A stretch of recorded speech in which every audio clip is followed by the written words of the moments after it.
Bismillah అస్సలాముఅలైకుం friend, నమస్తే అందరికీ. దొండకాయ ఫ్రై చేసుకోపోతున్నాను ఫ్రెండ్.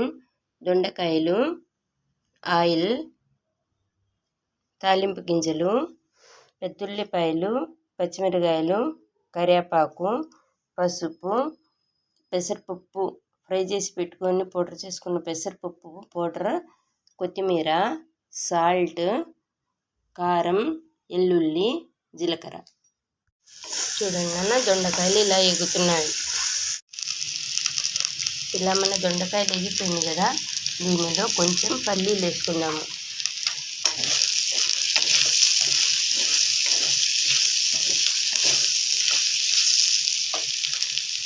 దాని తర్వాత మనము పచ్చపెసలు ఫ్రై చేసి పౌడర్ చేసి పెట్టుకున్నాము కదా, ఆ పౌడర్ని కలుపుకుందాము.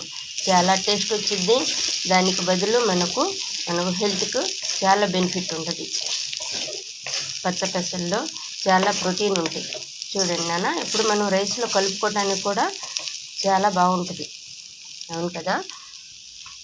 దీనిలో మనము వెల్లుల్లి, జీలకర్ర, కరివేపాకు, కారం. నేను కరివేపాకు మిక్స్కి వేసే వెల్లుల్లిలో కూడా వేసాను, ఎందుకంటే కరివేపాకు తినడం వల్ల మనకు హెయిర్ గ్రోత్ బాగుంటుంది. ఆడవాళ్ళకు వచ్చే సమస్యలు అర్థం చేసుకున్నానా క్లియర్ అవుతాయి, అందుకని. చూశారు కదా, ఇలా మనం వేగనిద్దాము.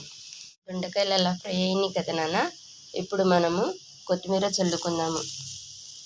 కొత్తిమీర నేను ఎక్కువగానే వాడతాను, ఎందుకంటే కొత్తిమీరలో చాలా హెల్త్ఫుల్ బెనిఫిట్లు ఉన్నాయి.